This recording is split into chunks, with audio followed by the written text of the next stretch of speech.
Okay, so what do I have right here? But a lot of numbers. 5 pages of numbers. Well, 4 in a change. Pages of numbers. Yeah, exactly. Here, let me get really close. See if you can read any of it there, folks. Look, you can see names. You can see names. Yeah, St. John's and Salisbury and Hardin Simmons and North Central. Okay, we got it. Lake Forest in at number 15 is interesting. Okay, so we're not going to talk too much about these in the base of the show, but we will get to them eventually. But here's what's going on, folks. Let me break this down in the non-Logan Hansen, non-D3 Datacast kind of way that we do it here, okay? All this stuff, that's what it really means right now, okay? Yep. It's 0.0. Okay, so you see a bunch of teams with 0 losses toward the top, except for the WEAC. So the WEAC strength of schedule, we've learned this much. Okay, we got a little bit of education here. The WEAC is doing okay. Exceptions. Because teams with losses are beginning to get treated a little bit better inside the WEAC. So they are the ones that are able to show their strength of schedule. But what that's proving to us right now is that it takes such a strong strength of schedule because of the few number of games that teams have played. So basically they look like they're only 80% winners or 70% winners depending on what their record is.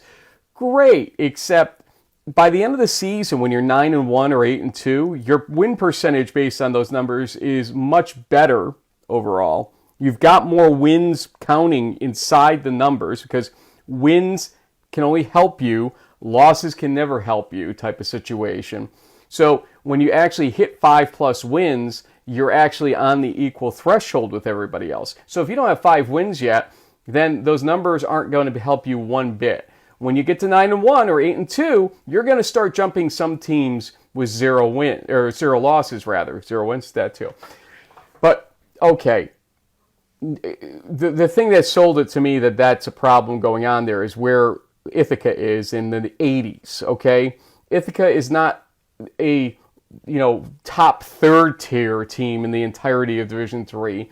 Ithaca probably is in the 50s, respectively, and if they can win against Cortland eventually, if they don't win the Liberty League, then they would probably be in the 40s or 30s in that realm because that strength of schedule will eventually factor in. But remember that the real knock on how football set up their dials is that they put too much emphasis on win-loss, a lot of people feel.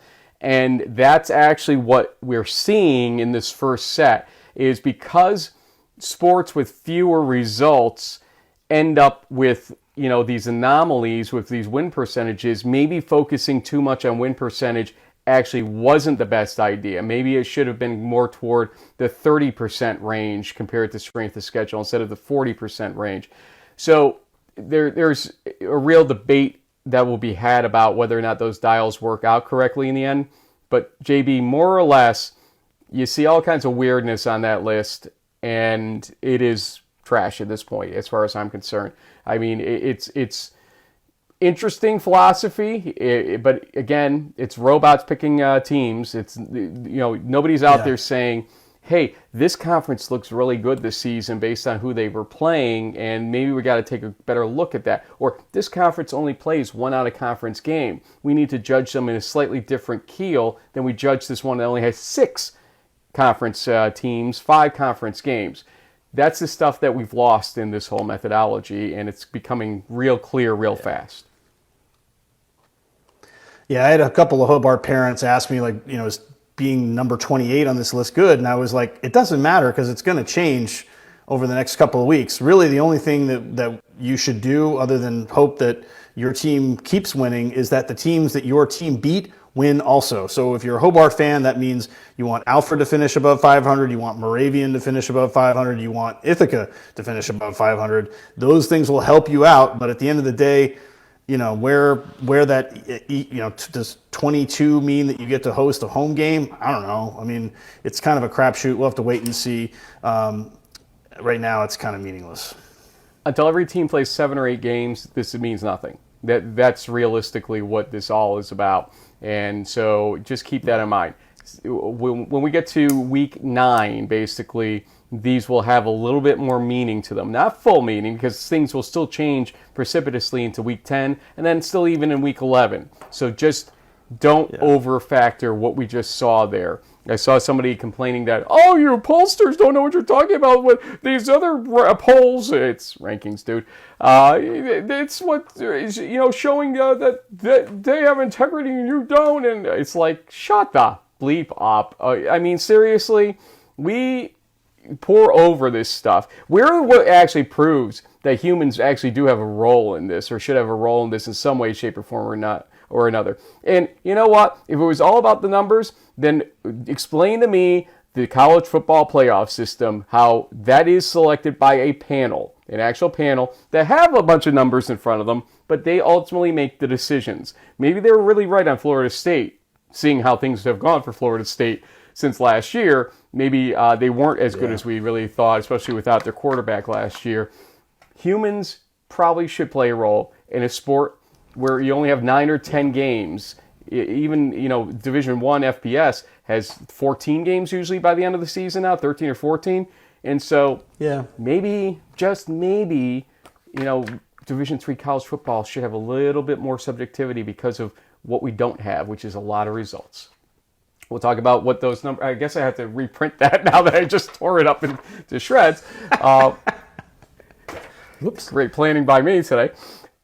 Anyway, hey, listen, we got Crunchtime, we got MVPs, we got a lot more. We got Scotch Tape. In fact, our new sponsor on this show. This is season 17 of In the Huddle.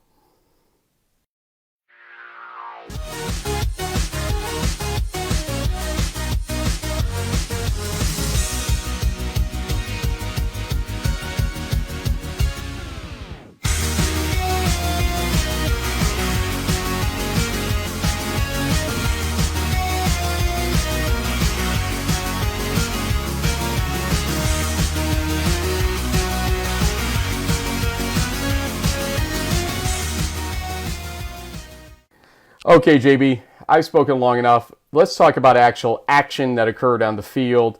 And week 7 was, I think we have a theme of the ending 2-point conversion theme on a lot of our clips on Crunchtime. Some were successful, some were not so successful. We'll show you what was what, including that Morrisville-Utica game. What is it about when they play at Morrisville?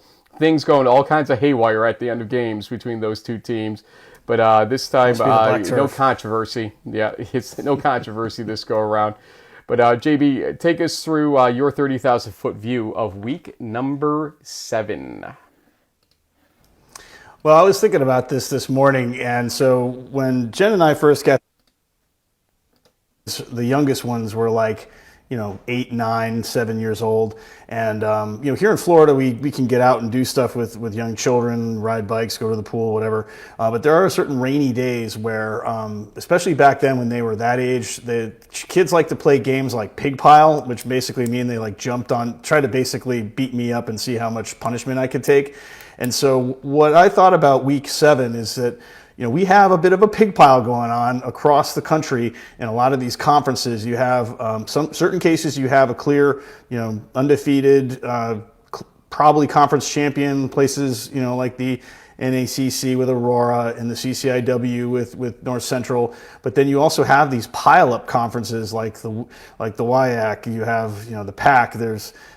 Ironically, Case Western has sort of floated to the top, but they haven't played anybody. And then everywhere else, you've got like the MAC, where you've got a bunch of teams with one loss, sort of jockeying. It might come down to tiebreakers. So with 4 weeks of the season left, we still have a lot of stuff that's up in the air. We have a lot of teams that are still in contention, some that will have to play each other, some that have already played each other. It's going to be a bit of a mess to sort of pull everything off of each other and see how it all shakes out. But this weekend was a lot of fun, a lot of close games across the country, and we'll get into it in just a minute. Sounds like a deal, and it looks like it's a good time for us to go into the highlights here a little bit. And that means it is time for Crunch Time for week number 7 of the Division III 2024 college football season. Now you got to get your hand closer to Try it again. Give me your best 7, dude. Come on, that's a 5. That's a 5. Okay, now put a 2 next to it. That's 7, and here we go.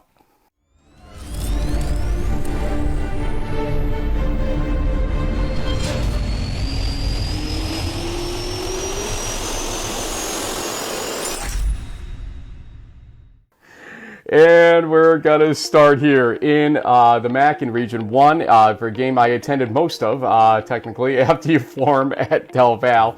We're going to have a little common theme here, though, first. First quarter, 7 minutes left or thereabouts, and Ryan Thomas for FDU Florham is sacked by Jaquez Mabin.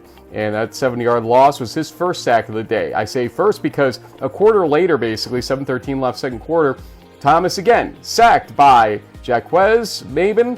And this one is actually fumbled and recovered by Del Val, so a sack strip fumble recovery, 5 yards on that loss, but Andrew Vernieri with the recovery, End of the first half, here's a big play, 3rd and 8 from the 8, and Ryan Thomas is sacked for a 9-yard loss that ends the half, and Del Val up big still at that juncture of the game. So 3 sacks now for Jaquez Mabin. We'll go to the third quarter, 3:07 left. Hey, look at this. It's Jaquez Mabin with the sack and the strip. It's recovered by Brandon Perot, and that is 4 sacks on the day, 2 strips in the process by Mabin. And how about the last play of the third quarter? And Ryan Thomas is sacked for a 3-yard loss, but again, it is recovered as a fumble by Quinier Edwards. 5 sacks by Jaquez Mabin. That is a record for a single game for Delaware Valley, and think about that. But then also here, Nick Arcaroli is starting in place of Louis Barrios IV, as he was kind of nicked in the last game and couldn't really practice this week. And Arcaroli ends the game here with this big touchdown to Nasir Morgan, ends the game effectively, and it's 33-8 Del Val. Quinier Edwards for FDU had 15 rushes for 60 yards, 1 rushing touchdown. But let's look at Arcaroli's stats. 158 total yards, 1 passing, 2 rushing touchdowns, and an interception in the game. Great job by him, though, in the backup role starting. Then Anna Maria at Gallaudet, and we have Brandon Washington with a 27-yard touchdown run here in the second quarter, 2:45 left, giving Gallaudet a 26-10 lead. Anna Maria, a minute later, though, responds. Justin Oliver, 63 yards from Ryan Russell, makes it 26-17 at halftime in favor of Gallaudet. Third quarter, 9:45 left. Anna Maria's Davey Atkinson, 13-yard touchdown run, makes it a 2-point game, 26-24. But the Bison respond as Zach Parsons, a 13-yard touchdown run, makes it 33-24 with 13:33 left in regulation. Anna Maria would respond with a field goal. Ryan Kent, a 38-yard field goal with 10:15 left, makes it 33-27 in favor of Gallaudet. But then Drayvon McCall gets a 10-yard touchdown run for the Bison with 4:25 left to make it 39-27. Anna Maria tries to respond, 48 seconds left. Kevin Acosta Jr., it's a 16-yard touchdown pass from Russell. So now a chance here. They would need the onside kick down by 5, and it is no good as Washington recovers it, and that would do it. Gallaudet wins 39-34 over Anna Maria. Ryan Russell, 431 total yards for Anna Maria, 2 passing, 1 rushing touchdowns, but an interception. Brandon Washington, 182 total yards, 4 rushing touchdowns in a game that it starts off ECAC play for both teams. That it basically spells out Region 1 for video highlights, my friend. Tell me more about what happened in Region 1, though.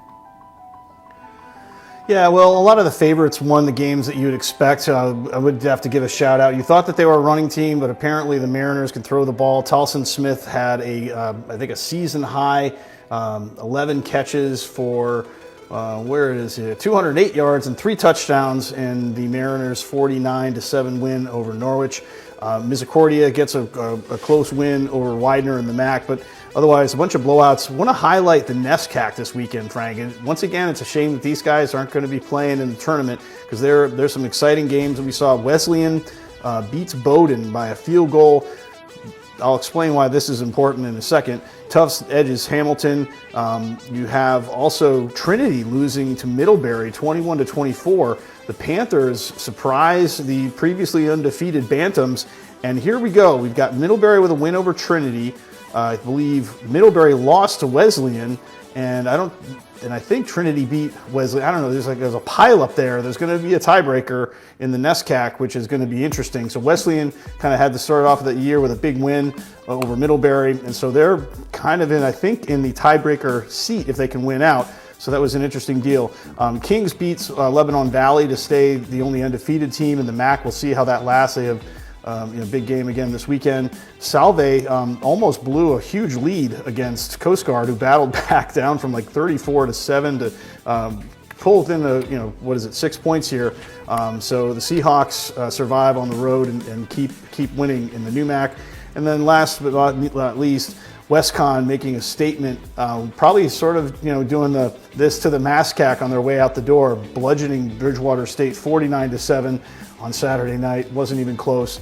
It looks like that this MASCAC race is really going to come down to them and Mass Dartmouth, who, to their credit, they beat Worcester State. I think Dante Villasantos had 6 touchdown passes in that game. He got a Golden Helmet Award from the Boston media. That kid is something else. I can't wait to see these two teams, WestCon and Dartmouth, battle it out. If that's not a Friday night game, it should be, or a Thursday night game or something to highlight that game better. Ultimately, we'll see what they can do with that. Let's go to Region 2, and the pack attack, essentially, of Washington and Jefferson hosting Grove City here. We're going to fast forward to the second quarter, 11:32 left. Grove City was tied at this point and takes the lead 13-6 as Nico Flatty gets the touchdown run.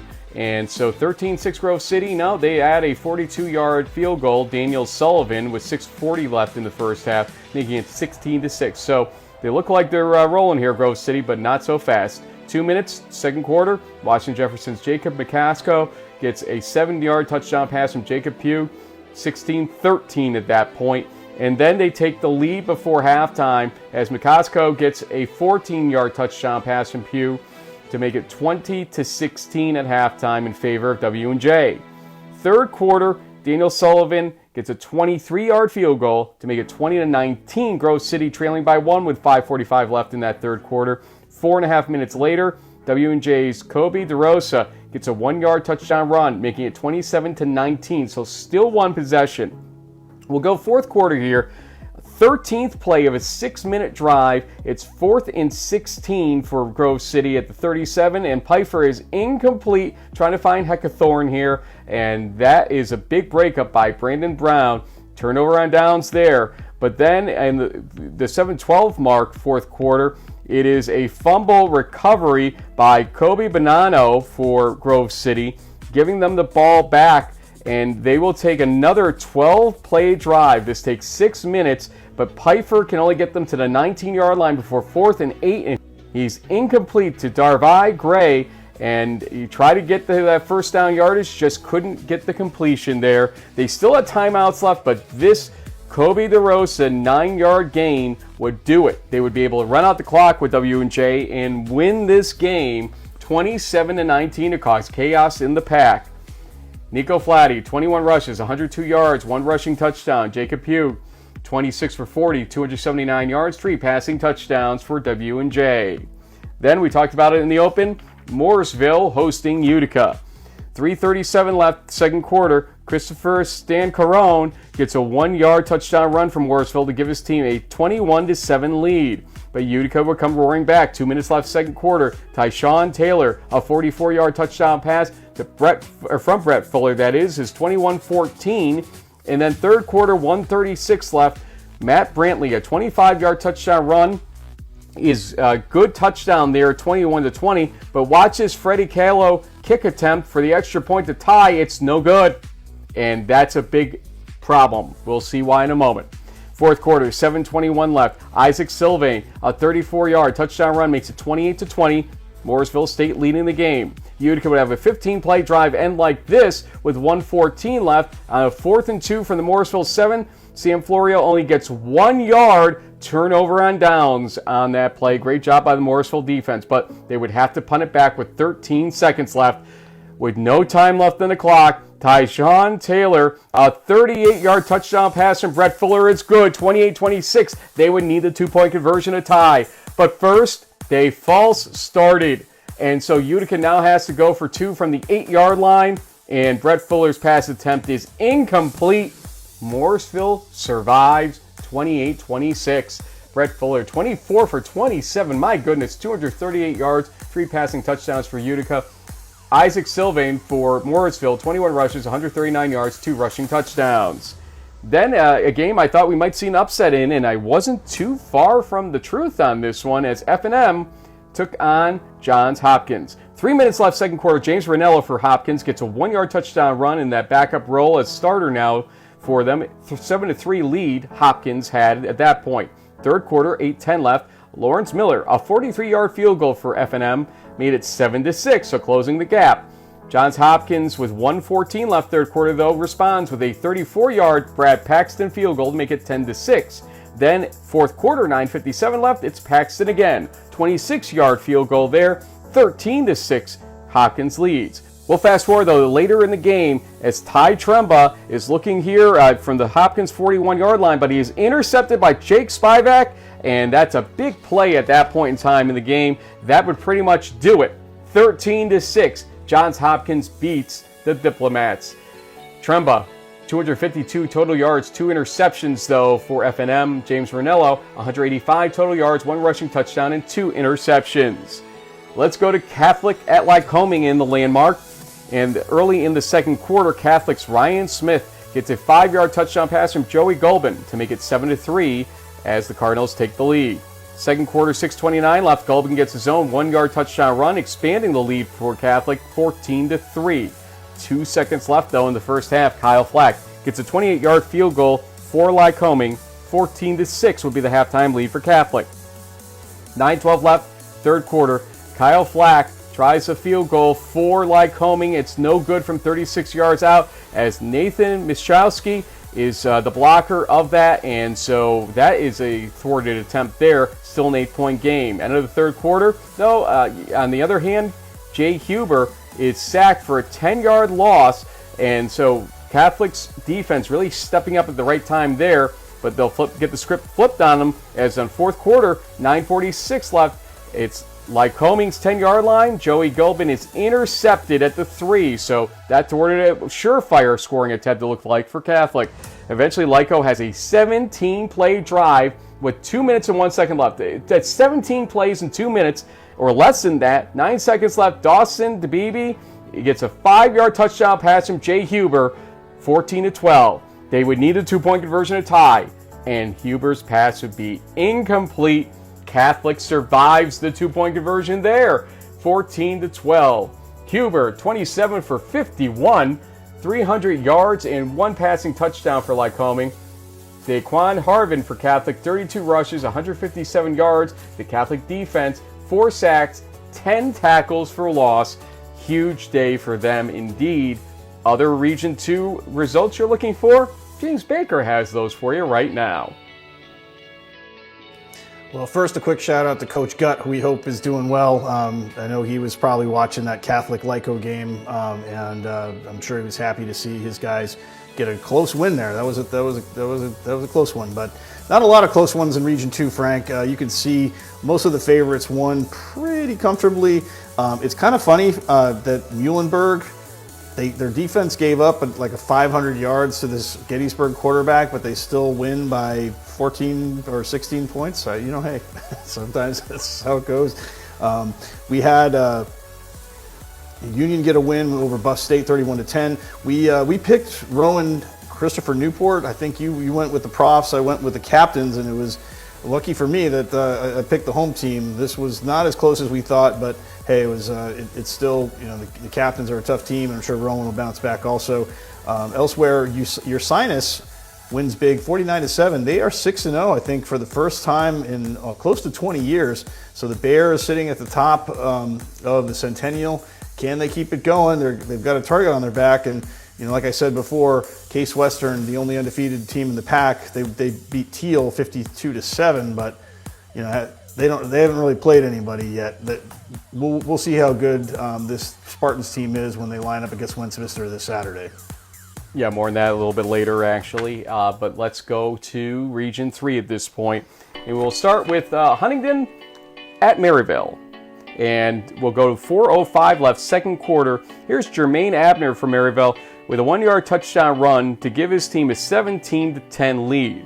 They would expand that lead. 31 seconds left, second quarter. Steph Carter Jr., a 5-yard touchdown pass from Bryson Rollins, makes it 24-10, Maryville. And then, hey, we're not always a jinx here. Grant Henderson, our guest from Friday, 10:50 left, third quarter, a 56-yard pick six. Good job, Grant Henderson. 30-10 lead at that point for Maryville.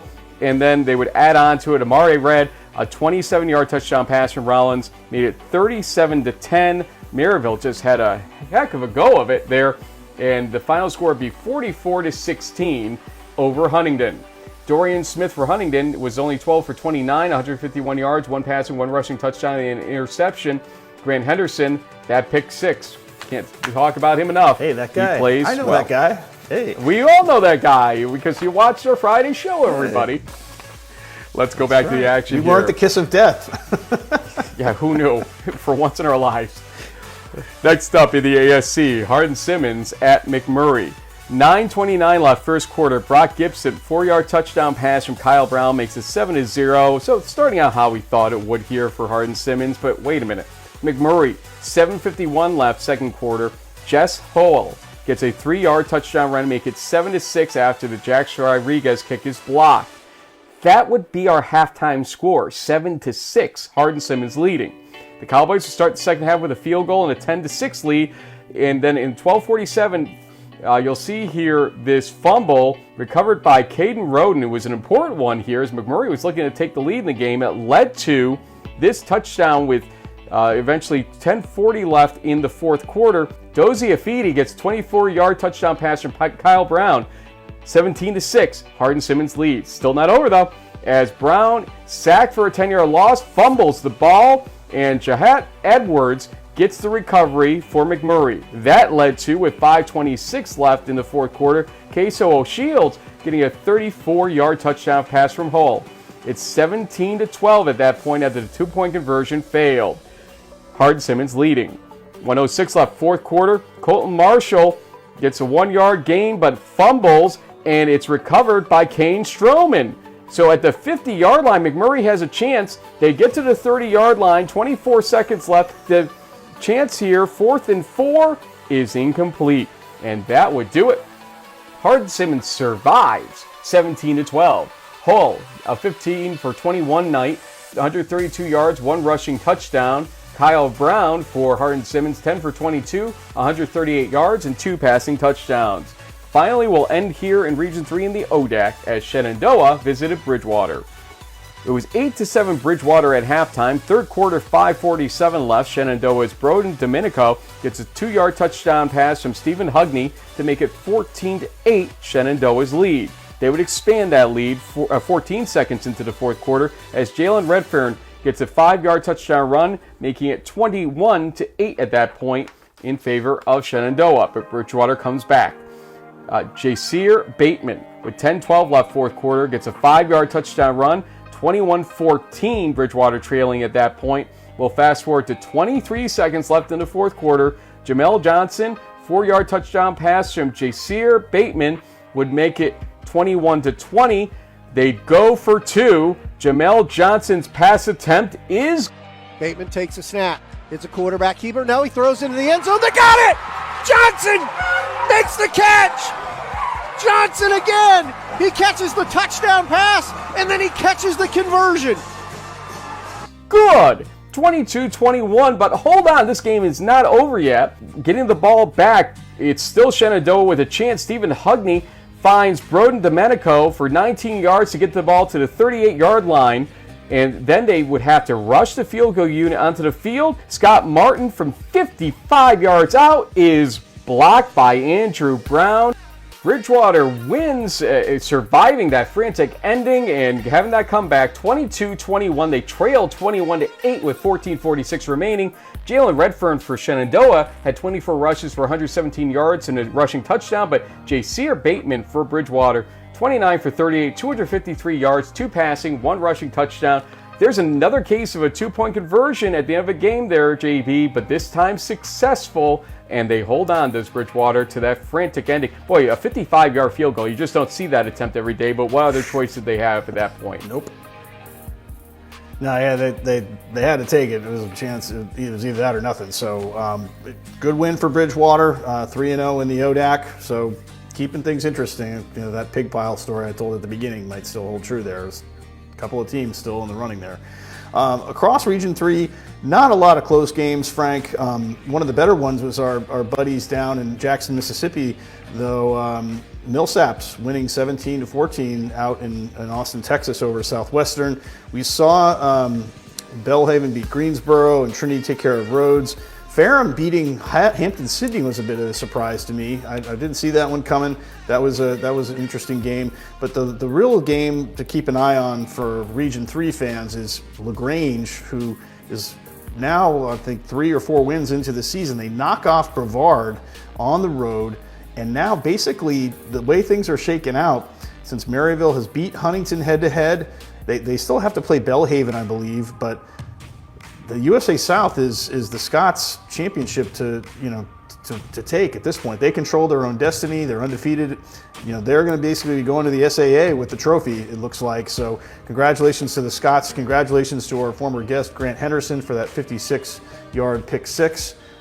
It looks like interesting things are happening there in the USA South.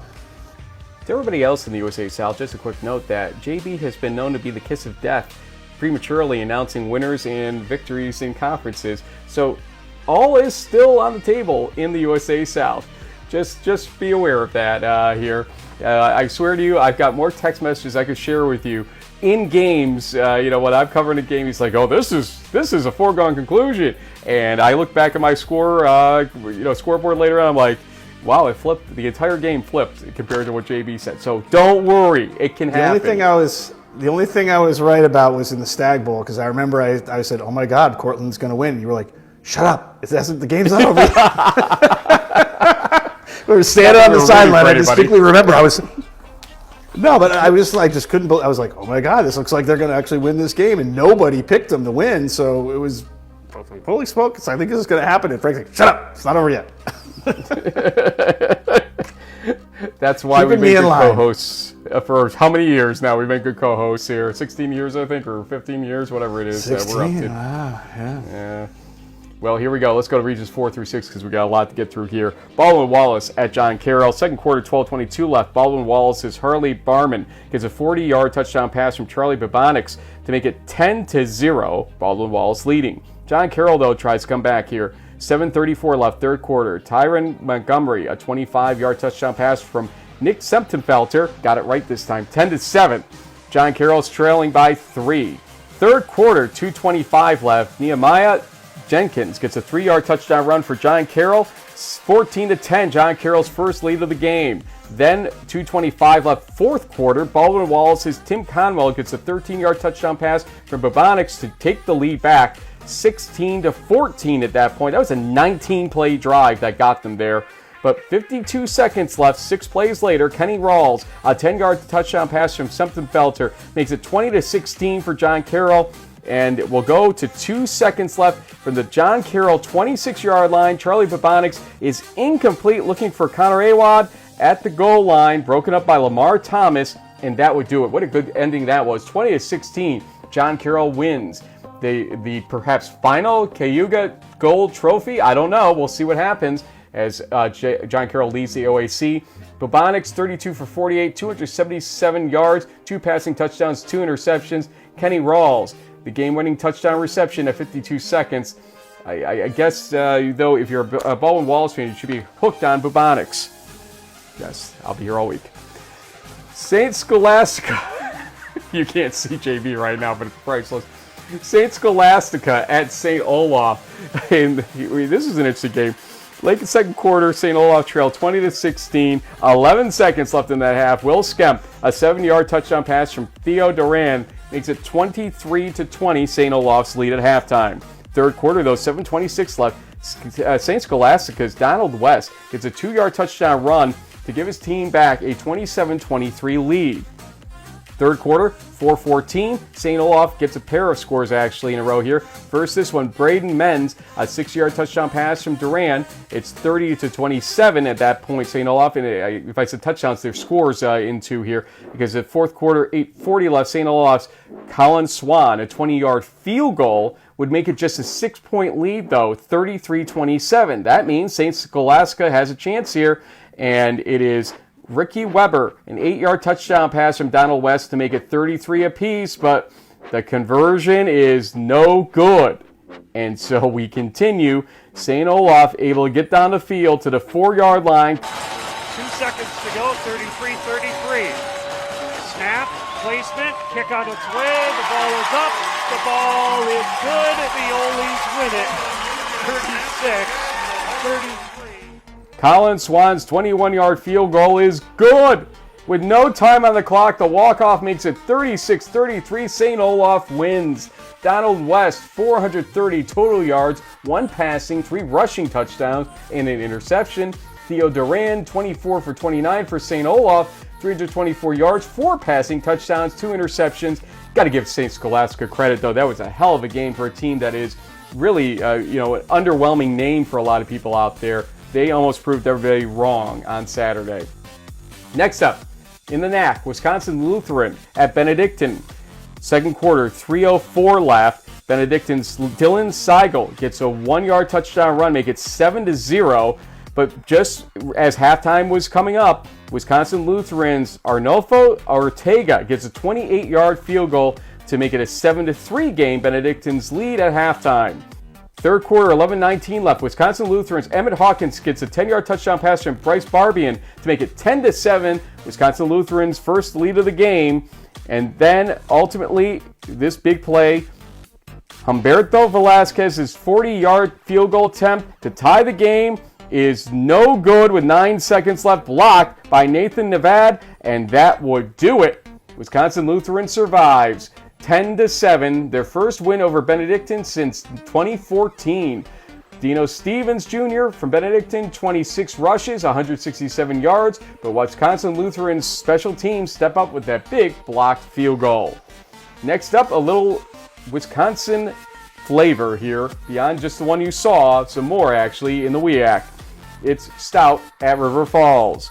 20 seconds left, second quarter. Stout's Patrick Corcoran gets a 14-yard touchdown pass from Adam Bowen, and they are rolling Stout 27-6 at that point, leading by 21 points. But hold on. 4 minutes into the second half, Ben Wesolowski gets a 7-yard touchdown pass from Cade Fitzgerald. Again, there's no Caleb Blaha in this game. 27-13, River Falls trails. 35 seconds left, third quarter. Cade Fitzgerald, a 1-yard touchdown run, makes it 27-20. So River Falls coming back hard here. And here's what completes the comeback as 14:28 left, fourth quarter. Short. Falcons bring the blitz. Royce rolls. Oh, it's picked off at the line of scrimmage. Oh, it's going to be a walk-in touchdown. Andrew Schumacher picked it out of midair. Falcons with an extra point away from tying the game. But we're not done, as Stout responds finally here with 12:40 left, fourth quarter. Dylan Nelson, a 2-yard touchdown run, 34-27 in favor of Stout. River Falls, though, responds again. Cade Fitzgerald gets a 3-yard touchdown run of his own. He ties the game, 34 apiece. We would go to overtime. Coolfoot Luke, a 27-yard field goal to start the overtime session, is good. 37-34, Stout leads. But River Falls takes 6 plays, gets it to the 2-yard line. Fitzgerald, quarterback run, off to the left, dives for the end zone, touchdown River Falls, Falcons win it in overtime. 40-37, River Falls with the victory. Stout with that 21-point lead at the half. Moen, 406 total yards, 3 passing touchdowns, and an interception for Stout. Cade Fitzgerald for River Falls has 172 total yards, 3 rushing touchdowns, 1 passing touchdown, and an interception. Then Platteville at Oshkosh, another really interesting WIAC game. Second quarter, 7:52 left. Zachary Bothan gets a 5-yard touchdown run for Platteville, make it 10-3, Platteville's lead. Third quarter, we'd go to 8:14 left, and London Little ties the game with a 5-yard touchdown run, 10 apiece at that point. Oshkosh would take the lead, though. 2:50 left, third quarter. London Little from Brooks Blount, a 68-yard touchdown pass makes it 17-10, Oshkosh leading. Fourth quarter, 14:51 left. Trey Tetzlaff, a 54-yard pass from Brooks Blount makes it 24-10, Oshkosh leading. Fourth quarter, 4:10 left. Garrett Stair, a 6-yard touchdown pass from Michael Priemi for Platteville, gets it closer, 24-17. Platteville would get the ball back with 3:47 left after this poor punt only registers for 4 yards ultimately for Oshkosh to the 24-yard line, their own 24. So Platteville, 24 yards from the house. They get to the 15-yard line, but 4th and 1, Priemi, instead of going for a run play, they pass it incomplete. Grant Stair can't come up with it, and that would do it. 24-17, Oshkosh wins. You'll have to tell me what happened to your phenom freshman in a second here, because it was Brooks Blount with those touchdown passes for Oshkosh. Zachary Belton, though, for Platteville, 28 rushes, 125 yards, 1 rushing touchdown. Tetzlaff, 12 catches, 152 yards, 1 receiving touchdown. Before we hit our last game, what happened to our freshman? Yeah, so at some point in the game, Cole Warren was basically injured and couldn't continue. So I think it might have been a shoulder injury. I was watching the game off and on amongst other stuff going on Saturday afternoon. But yeah, at one point he did have to leave the game due to an injury and wasn't able to come back in. So yeah, they had to lean on the backup quarterback, kind of like what we saw with River Falls. I mean, next man up mentality, it's kind of the way it goes. So we hope that Cole is going to be okay. And congratulations to the Titans on their 4th win over a ranked opponent in the last, 7 weeks. So quite the tear for them. Yeah, also like Del Val, so we've seen some backup quarterbacks definitely fill in very well for the starters. Let's finish things up in the Northwest Conference as Whitworth faced Puget Sound. And we'll start 9:58 left second quarter. Nathan Owens for Whitworth getting a 19-yard touchdown pass from Brian Blair for a 15-0 lead. Halftime, though, would be 15-9 Whitworth leading, and then suddenly Puget Sound takes the lead. 9:43 left third quarter, Mason Binning, a 14-yard touchdown run at 16-15. Puget Sound is leading. The teams would trade touchdowns for eventually a 24-21 Puget Sound lead. Third quarter, 2:08 left, Nathan Owens, a 73-yard touchdown pass from Ryan Blair. We'll give him a little chance to get into the end zone here. As I tell you, Whitworth takes the lead back 28-24. So back and forth, here we go. But not so much at the end of the game, because third quarter, no time left on this touchdown from Luis Salgado. The 44-yard run makes it 35-24 Whitworth, and they would end things with Michael Workman getting a 3-yard touchdown pass from Ryan Blair. 5:04 left fourth quarter, it was 42-24, and that would be the final score as Whitworth wins. Puget Sound led 24-21 with 2:32 remaining in the third quarter, but you see what happened. And Mason Binning, 37 for 68 for Puget Sound, 382 yards, 2 passing touchdowns. Ryan Blair for Whitworth, 20 for 34, half as many pass attempts, 363 yards, and 5 passing touchdowns. My goodness, what the heck's going on around here? We'll give you a second no running to plays digest. in that one, Frank. Yeah, no kidding. We'll give you a chance to digest all of the scores that I just went through on our main frame here with the 6 video archive games, but some great action. WEAC still kind of all in a little bit of a shuffle, or maybe not, as we've got a little bit of clarity, not too much though. But how about some more scores? We'll start with a big one in the WEAC. Whitewater beating Stevens Point 66-0 in a game that played on Friday. Keep going. So with no surprise, a lot of the teams in the top 25, the names that we all know, St. John's, Mount Union, Wartburg, DePauw, Aurora, Hope, they all won pretty handily. We saw La Crosse take care of Eau Claire pretty handily as well, 34-7. That's actually, I think, the first win for the Eagles in the WEAC. So they needed to get one to get themselves going here. So there you go. Elsewhere, Alma, I mean, maybe they still have a chance as a Pool C if they can finish 8-2. They've had a couple of tough losses, but if they can run the table from here, you never know how the numbers will shake out for them. We saw Trine win a close one against Olivet. We also saw Ohio Northern just nip Capital 42-41. That was a close one. Wish we had a little more time to dive into that. Franklin blanks, Manchester, Hanover blanks, Anderson. We had in the Midwest Conference, this was an interesting thing, Frank. The Monmouth Scots were hanging on by for dear life against Cornell of Iowa and eventually pulled away to win 38-28. I would imagine that Coach Cat from Lake Forest was hoping that maybe Cornell pulled off an upset there to give him an advantage there, but Monmouth hangs on. They're still unbeaten in the Midwest. Wash U takes care of Elmhurst 49-0. This is a team I keep hearing fans from the Chicagoland area keeps telling us that we should be paying closer attention to. So we'll see. Maybe we might have to talk about that more on our Friday show. Lake Forest wins 42-22. Otherwise, in the Chicagoland area, you saw Chicago beat Ripon. You saw Illinois College put up 77 points over Knox. I mean, Knox still scored 34. So what's that? A grand total of 111 or something like that. That's a lot of points to be scored. That might have been the highest scoring game of the weekend. On the West Coast, Claremont, Pac Lou, Lewis and Clark won. Ohio Wesleyan beat Worcester in one of the later games. Marietta, which was a game we picked on the Friday show. Looks like the Pioneers are driving ahead. They're still undefeated. Redlands wins the Smudge Pot Trophy out in Thousand Oaks, California, my old stomping grounds. And Pomona Pitzer beats Chapman in a close one, 21-17 in the Los Angeles area.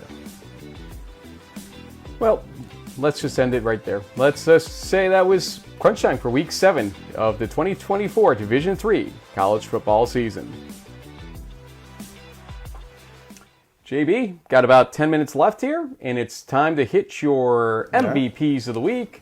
And I'll tell you, you have a backup quarterback come in. You got to rely on your receivers to really step up in those moments, and your offensive MVP here, a senior that knows how to catch balls, that's for sure. And he caught the backup quarterback's passes quite efficiently. 12 receptions, if I remember correctly, for Trey Tetzlaff. Yeah, I mean, he was really a difference maker in that game, and it's a big reason why the Titans won. He was able to stretch the field, and just they had no solution for him. So for the second week in a row, here I am. I've got a Titan in my offensive MVP. It was one of the biggest games of the weekend, and they came out with a W. So I had to go with senior wide receiver Trey Tetzlaff from Oshkosh. So congratulations to him. On the flip side, this isn't the first or probably last time that Jacquez Maben will be a defensive MVP. He definitely was last year, and he might have been earlier this season, but if not, 5 sacks in a game, setting a school record will do it. He was just unstoppable. FDU Florham had no answer for this guy, and just a complete domination. Reminded me of like the old Tyree Coleman days back when he was the Defensive Player of the Year about 10 seasons ago. Just an awesome force out there. And then finally, in kind of I guess I have a thing for linebackers who either block kicks or save games for their teams, because Nathan Navad, who ironically is from Merritt Island, Florida, not about an hour and a half away from where I am, made a big play. The linebacker for Wisconsin Lutheran blocks the potential game-tying field goal that could have forced overtime. Saves the day, and they're still a one-loss team in their conference. So hey, you never know what's going to happen there, and it was a big play for the junior linebacker out of Florida. So let's talk a little bit more now about some of these conference races and how it's intermixing with NPI a little bit. You mentioned Del Valle. I was just taking a look down the list to see how NPI is treating the MAC, for instance, and interestingly enough, the team that has the best rating in the MAC, I believe, is Delaware Valley, as I don't see Kings above them. Not in fact, Kings. I'm looking down the list. No, Kings is number 59, where Del Valle was number 38. Here's the thing, and this is where people are going to start having some issues with MPI. Who beat Del Valle? Stevenson. Okay, and where do you think Stevenson's ranked currently? 120. 96, but still almost 60 places below Del Valle. And so, okay, you have one additional loss. I get that. But the head-to-head is not being valued at all, pretty much. They may get some booing from the fact that they won the game in their NPI stats, but that's all it's doing at the end of the day for them. And so, yeah, as I said earlier, things will start to tidy up, and if Stevenson were to go 8-2 at the end of the day, they will go up that chart. There's no doubt about it, just because their numbers will go toward the win percentage better and everything else. But they'll not catch Del Val most likely at this point, no matter what they do, because that extra loss is being valued more than the head-to-head. And again, these are the things that the old rules used to try to iron out, where the subjectivity would come into play. And that's not even subjectivity, that's objectivity with a subjective slant to it, where you're told you have to put a certain value or consider head-to-head and results versus common opponents. That's gone now. Okay, head-to-head doesn't matter anymore. If you beat a team and you are placed below them because these numbers say so, there's nothing anybody can do for you to say, well, you beat the team that's ahead of you. Yep, and those are the things that I look for right now when I'm looking at these numbers to see how they're playing out. What else do we have here? We talked about the WEAC situation. Anything you've spotted that... Oh yeah, the pack. That's an interesting question right there. The pack ends up looking really bad in this set. In fact, no pack team no pack team period is in the top 30, except for Case at number 30. Really? So none in the top 29. Case, with their hellaciously bad schedule, because they're undefeated in a closed conference, is number 30. Washington and Jefferson at number 32. Then Carnegie Mellon at number 42. And Grove City at number 53. And yet they've played two of their best teams at 5-1. Okay, so here's the takeaway from that. Again, these numbers will change remarkably. However, what we're noticing is that because the pack is a closed conference with no out-of-conference games, they're mid-packing in these numbers. And that is technically supposed to happen because there's no advantage in their number set. There's no, we went out to somewhere else and played somebody else and have a slight advantage in our numbers because of that. There's none of that, okay? They're going to be mid-packed, basically. So when you see a bunch of undefeated teams, and if Case were to remain undefeated, they're not going to be at the top of that list or even close to it, okay? For the one-loss teams, they're not going to be. Here's what I will go out on a limb and say. No two-loss pack team will have a chance for a playoff slot. In fact, 9-1 pack teams will be at risk. One likely gets in if we have a three-way tie. Swing from last week. Yep. Man. Because these numbers are showing just how disfavored that closed conference is for them. One probably gets in beyond the Pool A, so one Pool C. I don't see how both or two of them get in unless these numbers start changing remarkably and some other upsets occur. Remember, the top 40 go, except for one problem. If a team wins an automatic bid that isn't in the top 40, they steal a slot from, let's say, number 40. And if it happens twice, to number 39. And so if you have 5 conference winners that aren't in the top 40, let's say, only the top 35 teams are getting in. So if you are in the 31 to 40 that's already going to spots, happen, Frank, because we know that probably Gallaudet or Alfred State will win the ECFC. They'll take one of those spots. Northwestern or maybe there'll be the SCIAC will take one of those. The UMAC. There's a bunch. There's probably at least 5 conferences that you could rattle off that'll blow that out right away. So there really is only 35. Well, then you got the other AQs, but still. Lake Forest at number 15 is one of those head scratcher moments. And Kat, I love you, and I can't even fathom with them. Still Monmouth to play down the line. Is it, or who do they have left? I think they've got. Let's see, what do we got here for our buddies in the Forests?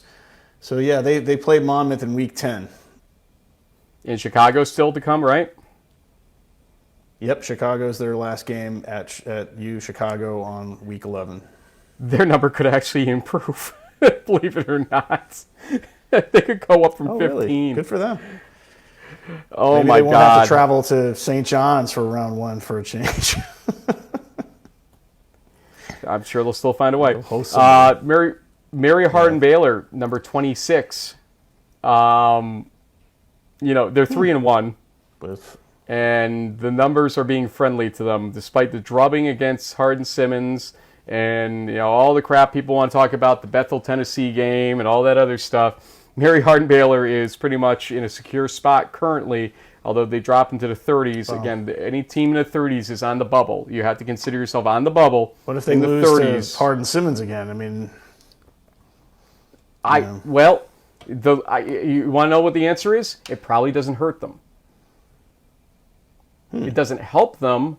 It would be a quality win they would like to have, because the win would help them. Yeah. The loss to a team like Hardin-Simmons, if Hardin-Simmons stays where they are right now, at what, number three or whatever, something like that. Yep. If they stay there, another loss to them isn't going to hurt them. The first one clearly didn't hurt them. They're at 26. They're one of the best teams, aside from the WEAC teams, with a loss. So this is the stuff. This is a whole new dynamic of the way of thinking about playoff systems, folks. I got to underscore this. Okay, again, the Logan Hansons and the D3 Datacast of the world, great job, guys. I mean, you got close to the numbers and all that stuff. That's not what we've been talking about. What we've been talking about is the system sucks in the first place. So great job telling people that, this is where you'll fall. But you're not explaining the backstory to them about what messes this could create and how meaningless these early numbers really turn out to be. You can only see a couple trends in this. Yeah. There ain't much else you're going to see. So what's your biggest shock value besides the ones we've already brought up in this? Mount Union number 14 maybe surprises some people. I don't know. But what else are you seeing out there? Yeah, I mean, I think when it's all said and done, there's going to be a lot of consternation over the fact that I think the model or the robots or whatever is doing this it's going to be so different than what the top 25 rankings and some of the matchups in the first couple of rounds are going to be pretty strange because of it. Now, I understand from a little sidebar conversation that we had that really the first round is sort of like 7A and B and A, and so you kind of have like the first couple of the first games between like the lowest seeds, and then they kind of fill into the rest of the bracket. But if you have some of these NPI rankings that go so counter to what we know from what we actually see and what the voters are voting on and all this, like you could have some second round matchups where like a top 10 ranked team goes on the road to play somebody that's like ranked in like number 20 or 21. I mean, I thought we were done with that last year. When we were hoping we were going to be done with that. You had Cortland go to Endicott. Like, really? I mean, those kinds of things happen, I guess. But I have a feeling that this is going to be a little messy, and hopefully we can try to explain some of the reasons why this thing works out the way it does. But I have a bad feeling that this is going to look pretty messed up when it's all said and done. And I pray that these things actually even themselves out eventually and resolve some of the anomalies and glitches that we kind of are pointing out that we're not confident will get worked out. But I'm hoping, because who pays the price at the end of the day? The current seniors and graduate students that are graduating off, okay, or the ones that have the once-in-a-lifetime season, and then they end up having a situation where these numbers screw them on this whole thing, be it either not getting a playoff slot or being placed in a bracket so badly that they don't have a chance before they even get started out of the starting gate. Cortland proved, though, to everybody last year, just get into the bracket, and you never know what can happen. You can win 5 or 6 games and be there and win it all at the end of the day. So we'll see where it goes. Could we have our first 16-0 or 15-1 champion ever? Because no team has ever won 16 games in a season or played 16 games to win the championship in Division III. So this will be the first time we have the opportunity for that. But if a team gets a bye, they would still only have the 15 games under the belt in that situation. So it'll be interesting to see if anybody from the 7 or 8 lines can get in. Remember, top 24 teams get byes. That means teams seeded 1 through 6 do not play in the opening weekend. 1 through 6 in each of the 4 quadrants, so 6 times 4 is 24. The ones that will be ranked 7A, 7B, 8A, and 8B, basically, are going to be the ones that play in each quadrant. 16 teams, again, 8 games in the opening weekend. JB, let's put week number 7 to bed. We get the NPI flavor here, and it's a sleeper of a set of NPI when you really get down to it. But some great games there, and I'm already starting to get questions. Hey, are you going to show up at our conference championship or de facto conference championship game? You never know. You never know where we might be at any given time in these different games that are going to get played. So we'll see what's going on here. What's your takeaways? So your final thoughts on week number 7? Yeah, like I said before, we've gotten to the point of the pig pile, and so there's a lot of sort of built up. You've got anywhere from 1 to 2 to, in certain conferences, 5 teams that are tied for second place. We're now kind of go into the sort of the fourth quarter of the season, maybe the final third, depending on how you want to look at it. And so a lot of these, there's going to be some big games coming up in the next 4 weeks where the hierarchies are going to be figured out, and the playoff opportunities. We may have some teams clinching as early as week 9 or 10 potentially, just given how things are going. But we'll have to wait and see. And then this whole NPI thing, we'll just have to, hold our breath and cross our fingers that it doesn't screw things up even more than I'm worried that it might. So we'll wait and see what happens. Still some great games ahead. There's going to be some great games in week 8 that we'll talk about on Friday at 9 a.m. I have a couple of guests, hopefully, that will be joining us. We've been doing pretty well with the doubles, I think. It's been great having a couple of student-athlete guests sort of spacing it out, different regions, and we're trying to cover different conferences, different places that we may not talk to in a while. So that's what makes this quote unquote getting to meet the people and the players that are out there in Division III. Clearly, you hate the ARC, though. I mean, we all hate the ARC. If you didn't get the memo on that. Yeah, I mean, part of the reason I have a lead on Frank is because I picked Co to win in overtime, no less. So, hey, I mean, I must really not like those Co-Hawks. Clearly, we hate the conference. I mean, we did a big drum up for the Gallardi Trophy when Central, has that happen for them. And, I mean, come on. Yeah, that was kind of a big Seriously? deal. Wartburg, I mean, do we not talk about them all the time? Owen Grover, Pretty sure we had Grover on the show a few times. I mean, yeah, hey. we love them so much we put the wrong person's picture on for Owen Grover's. Oh, right, yeah. Oh, he was goodness. One of my MVPs this season. Yes, D3 fans don't change because you make it worth waking up every day for some good laughs here and there. Folks, we will see you on Friday with those guests that JB alluded to. In the meantime, we'll keep crunching numbers to let you know things to maybe learn from the NPI. You ain't going to learn much. We have some big games, though, with no loss, one loss teams, etc., going against each other very soon. We can chronicle more of that, I'm sure. But beyond that, we'll see you soon. Thanks for joining us.